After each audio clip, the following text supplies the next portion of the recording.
Relationnellement vôtre, un podcast pour avancer sur le chemin de vos guérisons et améliorer vos relations. Hello, bienvenue sur ce 80e épisode de Relationnellement vôtre.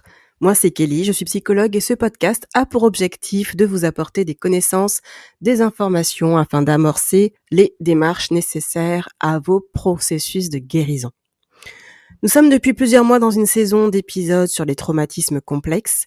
Les caractéristiques et les conséquences des traumas complexes sont nombreuses et peuvent parfois se cacher derrière des comportements, des réactions non identifiées comme telles. C'est le cas de la surresponsabilisation ou l'hyper-responsabilisation. Avez-vous tendance à vous sentir responsable de tout ce qui se passe non seulement dans votre vie et aussi dans la vie de ceux qui vous entourent ? Un événement se passe mal, vous pensez à ce que vous auriez pu faire pour éviter cela. Une personne réagit douloureusement à une discussion alors que vous y avez mis les formes et pris des pincettes. Et là, vous vous culpabilisez, vous retournez la discussion dans tous les sens afin de savoir ce que vous avez fait de mal. Un de vos proches vit une situation frustrante, vous cherchez toutes les solutions possibles et imaginables pour le sortir de cette frustration, comme si cela dépendait de vous. Si vous vous reconnaissez dans au moins un des exemples cités, la suite risque de vous intéresser. Alors, qu'est-ce que l'hyper-responsabilisation ? Quelles conséquences a-t-elle sur vous, sur vos relations ? Et comment cesser de porter le poids du monde sur vos épaules ? Comment vous libérer du sentiment de culpabilité associé quand vous cessez ce mode de fonctionnement ? Ce sont autant de questions auxquelles cet épisode est censé répondre. Et commençons donc par voir ce qu'est la surresponsabilisation ou l'hyper-responsabilisation. Il s'agit d'un moyen inconscient de se défendre d'un vécu désagréable. Se surresponsabiliser, c'est se mettre la pression de répondre aux attentes et aux besoins des autres parce qu'on croit qu'on est responsable de tout ce qui se passe autour de soi. La surresponsabilisation peut alimenter les vécus de culpabilité et de stress, et cela peut également causer des attentes irréalisables ainsi qu'une distorsion de la réalité en se croyant responsable de choses qui ne dépendent pas de nous. Vous l'aurez compris, cette surresponsabilisation est fortement accompagnée d'une crainte de mal faire, d'une peur de l'échec et donc d'une certaine appréhension du regard des autres. Quel rapport y a-t-il entre trauma complexe et surresponsabilité ? La surresponsabilité est un mode de fonctionnement dont le cycle démarre dans l'enfance en réponse à un environnement dans lequel l'enfant est soit livré à lui-même et donc chargé de responsabilités bien trop tôt, ou encore il peut s'agir d'un environnement dans lequel les événements douloureux tels que la séparation des parents, la perte d'un proche, la maladie d'un membre de la famille ou bien d'autres situations sont telles que l'enfant se sent revêtu de la mission d'être celui qui fait tout pour que le quotidien de chacun soit meilleur à la maison. Il prend soin de ses parents, de ses frères et sœurs, il gère et anticipe tout ce qui a besoin de l'être, organise le quotidien. C'est un enfant autonome, responsable, limite parfait, qui se surpasse et fait tout pour plaire. Dans son raisonnement, l'enfant se dit, entre guillemets, parce que c'est pas conscient tout ça, si je suis l'enfant parfait, je ne causerai pas de problème à mes parents, ils n'auront donc pas plus de soucis à gérer, car nous en avons beaucoup trop dans cette famille. Je les soulagerai en assumant des responsabilités supplémentaires, ce qui leur permettra de mieux s'en sortir. C'est ce que mes parents espèrent. Et donc, je les aiderai et j'améliorerai la situation de cette famille. Je suis sûre que c'est ce qu'ils espèrent. Et c'est typiquement ce qu'on appelle l'enfant héros. L'enfant s'efforce d'être cet enfant parfait. Or, c'est un cercle vicieux, car les parents vont finalement encourager ce mode de fonctionnement. Ils aiment ce rôle joué par l'enfant, car cela leur renvoie qu'ils sont de bons parents. Cela leur renvoie une bonne image d'eux, une bonne image de la famille, ça les met en valeur. L'enfant lui-même est mis en valeur, il s'en imprègne et fait de son mieux pour garder cette image, cette appréciation, cette validation des adultes. Et c'est une fois qu'il devient lui-même adulte que les conséquences se font sentir tant sur le plan personnel que relationnel. Quelles sont justement les conséquences de ce mode de fonctionnement dans la surresponsabilisation sur vous et sur votre vie relationnelle ? Eh bien, tout d'abord, les mécanismes de la honte, de la culpabilité toxique et du perfectionnisme sont très présents et pesants. Au fond de vous, vous ne vous sentez pas à la hauteur, pas assez, et vous mettez ce que vous voulez derrière, d'où le sentiment de honte. mais il ne faut surtout pas que cela se sache. Et on en revient à l'épisode 76 sur la honte. Vous devez tout gérer et assumer, sinon la culpabilité vous rattrape. Vous vous dites que c'est de votre faute, que vous auriez dû, que vous auriez pu faire autrement, etc. Et là, on en vient à l'épisode 77 sur la culpabilité. Vous ne vous êtes pas posé plus de questions sur les raisons de ce mal-être car vous êtes trop occupé à gérer un dossier bien plus important, à savoir tout faire pour atteindre la perfection. Toute votre énergie est investie dans la performance, dans le travail, dans les activités associatives. Or, qui dit surresponsabilité dit bien souvent tendance à un surinvestissement, tendance à vous investir, à vous surinvestir profondément dans tout ce que vous faites. Ce qui se joue inconsciemment, c'est le besoin de continuer à être aimé, accepté, de garder cette image de l'enfant parfait, entre guillemets, devenu adulte.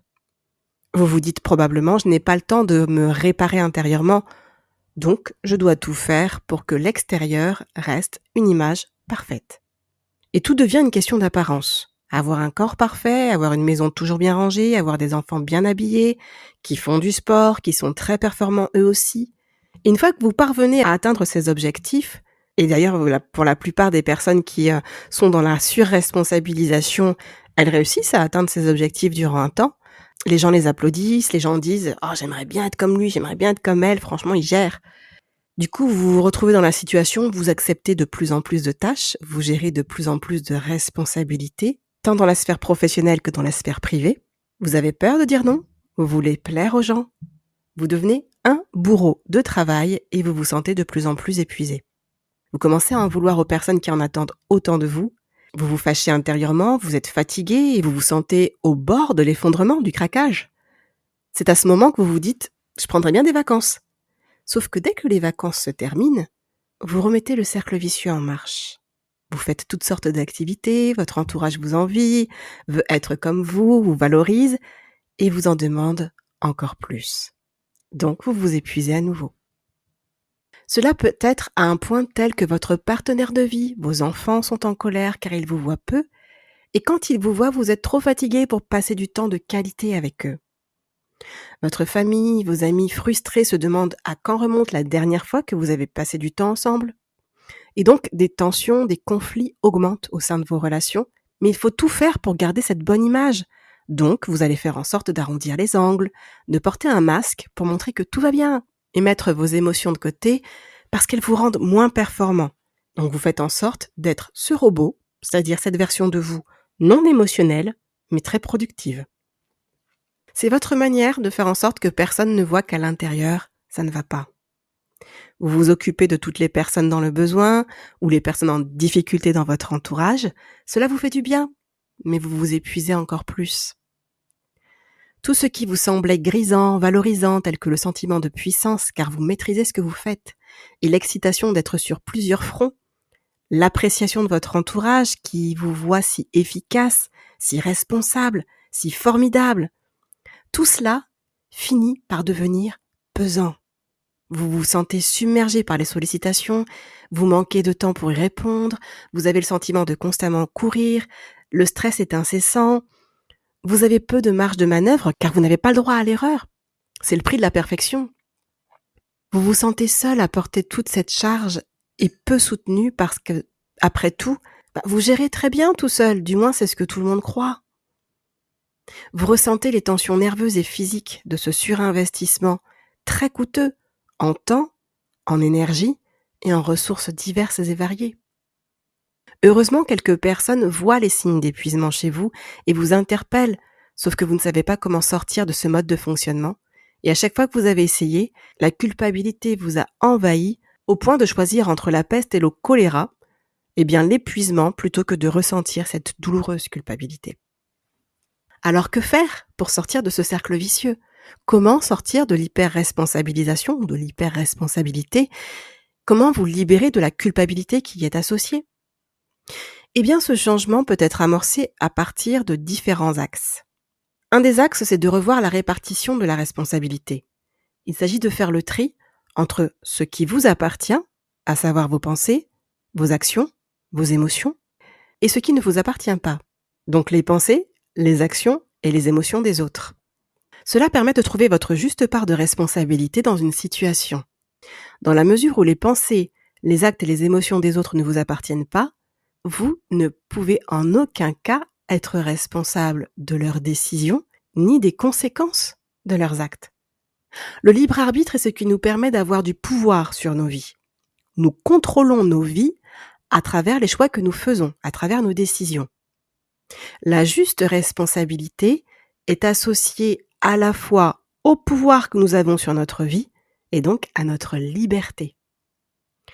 Autant laisser chacun assumer sa part de responsabilité, ainsi il garde du pouvoir sur sa vie et sa liberté. En gardant cette prise de conscience-là, ça peut aider à rétablir une juste responsabilité. Un deuxième axe, pour sortir de l'hyper-responsabilité, l'hyper-responsabilisation et retrouver un équilibre, c'est de pouvoir se libérer de la culpabilité qui est associée en considérant les points suivants. Premièrement, vous avez autant de valeur que les personnes que vous voulez aider. Donc, vous aussi vous comptez. Vous avez le droit d'être à l'écoute de vos besoins, de vos émotions, tout autant que vous êtes à l'écoute des besoins et des émotions des autres. Ni plus, ni moins. Deuxièmement, vous pouvez vous rappeler que dire non, N-O-N, signifie que vous posez une limite par rapport à vos ressources en énergie, en temps, en compétences, en disponibilité, en argent, etc. Vous êtes responsable de vos ressources, mais vous n'êtes pas responsable de la réaction des autres face à votre non. Votre entourage a le choix de se montrer compréhensif ou de se mettre en colère. Il a le choix d'accepter la limite que vous posez et de gérer la frustration ou de faire une scène. Mais cela, ce n'est pas de votre responsabilité. Vos relations ont la liberté de choisir et donc sont responsables de leur choix. Troisième point qui peut vous aider à vous libérer de la culpabilité, c'est de garder en tête qu'aimer une personne, c'est sur la base de qui elle est, pas sur la base de ce qu'elle fait pour nous. Donc si une personne réagit négativement au fait que vous refusiez d'assumer sa part de responsabilité et que vous craignez que cela endommage la relation, eh bien peut-être qu'il est préférable qu'une relation comme celle-ci cesse plutôt que vous ayez à porter et à subir la toxicité de cette relation. Qu'en pensez-vous ? Il est vrai qu'il y a des relations où vous ne pourrez pas mettre distance, où vous ne pourrez pas couper les ponts parce qu'il s'agit d'un membre de votre famille dont vous avez peut-être, entre guillemets, la responsabilité parce que c'est une personne qui n'est pas autonome. Aider une personne qui est physiquement dépendante de vous ne veut pas dire que vous êtes responsable de ses choix ni de ses émotions. Elle reste tout à fait responsable de ce qui se passe à l'intérieur d'elle. Vous allez subir les conséquences de ses choix, de ses émotions, de ses décisions, mais vous n'en êtes en aucun cas responsable. Quatrième point, pour sortir de la culpabilité, c'est de penser à tout ce que vous avez déjà fait au lieu de regarder uniquement à ce que vous n'avez pas fait ou à ce que vous pourriez faire. Cela vous aide à rétablir le fait que la culpabilité n'a vraiment pas sa place, car vous avez déjà fait beaucoup et que vous ne faites rien de mal. Enfin, un troisième axe d'approche pour sortir de la surresponsabilisation, c'est celui bien sûr de l'accompagnement thérapeutique, de solliciter un spécialiste, une spécialiste en santé mentale, que ce soit un psy, une psy ou une autre forme de thérapeute, libre choix à vous. En tout cas, l'objectif, c'est d'aborder le trauma complexe, de pouvoir parler de ces situations de votre enfance où vous avez dû gérer beaucoup trop pour votre jeune âge et d'entendre dire que c'était déjà trop et que c'était pas de votre responsabilité. De pouvoir considérer que porter autant de responsabilités et devoir jouer le rôle de l'enfant parfait, de l'enfant héros, était certes une stratégie de survie par rapport à la situation dans laquelle vous vous trouviez à l'époque et vous aviez probablement l'impression qu'il n'y avait pas d'autre option et c'est ok, on n'est pas là pour juger votre passé. Par contre, désormais, vous pouvez sortir de ce mode de fonctionnement. Avoir un espace dédié ou découvrir un mode de fonctionnement dans lequel vous ne vous épuisez plus et où vous apprenez à être vous, à voir que vous pouvez être aimé, accepté tel que vous êtes. Ça peut quand même faire la différence. On approche de la fin de cet épisode, mais avant de m'arrêter, en bonus, J'aimerais vous partager une phrase que nous avons déjà tous entendue, au moins une fois, et qui pourtant demeure compliquée à intégrer. J'aimerais, voilà, juste prendre quelques instants pour rappeler cette phrase et vous partager quelques prises de conscience.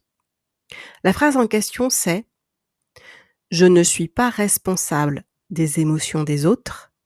Chacun de nous est responsable de ses émotions. C'est compliqué à intégrer car nous avons l'habitude de dire: tu m'as mis en colère, tu m'as déçu, tu m'as blessé, tu ne m'as pas respecté. Ce qui est un raccourci pour exprimer nos ressentis en lien avec ce que notre interlocuteur a dit ou fait. Dans toute relation, la responsabilité est partagée. L'interlocuteur est responsable des conséquences de ses paroles et de ses actes, et nous sommes aussi responsables de la régulation de nos émotions, de la gestion de nos attentes et de nos besoins. Dans le cas de la surresponsabilité, ce qui est fortement redouté, c'est la phrase « tu m'as déçu » ou toute formulation dérivée qui y ressemble. Sauf que la déception repose plus sur les attentes de la personne qui se sent déçue que sur ce que vous avez fait ou sur ce que vous n'avez pas fait. En d'autres mots, vous n'êtes pas responsable de la déception d'une personne. Cette personne vous a-t-elle fait part de ses attentes, déjà dans un premier temps? Si vous n'étiez pas au courant, vous ne pouviez pas savoir qu'il y avait ces attentes-là. Donc si elle ne les a pas verbalisées, c'est la seule responsable du fait que vous n'ayez pas pu y répondre. Ensuite, est-ce que c'est vraiment votre rôle d'y répondre? Parce qu'il y a des personnes qui vont avoir des attentes et qui vont être déçues, alors que c'était leur responsabilité de le faire, c'était leur rôle finalement d'accomplir la tâche. Les attentes en question étaient-elles réalistes? Donc si elles n'étaient pas réalistes, c'est normal que vous n'ayez pas pu y répondre, et donc la déception ne dépend pas de vous, elle dépend du fait que ces attentes n'étaient pas réalistes. Cette personne a-t-elle tenu compte de qui vous êtes, du contexte dans lequel vous vous trouvez par rapport aux attentes qu'elle a pu poser sur vous, ou a-t-elle tenu compte uniquement de ce qu'elle voulait, d'elle, de sa situation, de ses besoins? Vous voyez, il y a beaucoup de paramètres qui vont dépendre de la personne qui émet les attentes, et donc la déception sera beaucoup plus la conséquence de la construction de ces attentes plutôt que le fait que vous y ayez répondu ou pas. Dans toute relation, la responsabilité est partagée. En laissant à chacun la part de responsabilité qui lui revient, vous vous offrez la possibilité de vivre des relations saines et respectueuses des membres qui la composent. Voilà, ce 80e épisode de Relationnellement Vôtre est terminé. Nous nous retrouvons dans 2 semaines pour un nouvel épisode. Si vous avez des questions, des commentaires ou des témoignages à partager, vous pouvez le faire par mail à l'adresse relationnellementvôtre@gmail.com. Si cet épisode vous a été utile, pensez à mettre un j'aime et surtout, si vous pensez qu'il peut aider quelqu'un, je ne peux que vous encourager à le partager. Sur ce, je vous dis à très vite et surtout, bonne continuation sur le chemin de vos guérisons. Relationnellement Vôtre.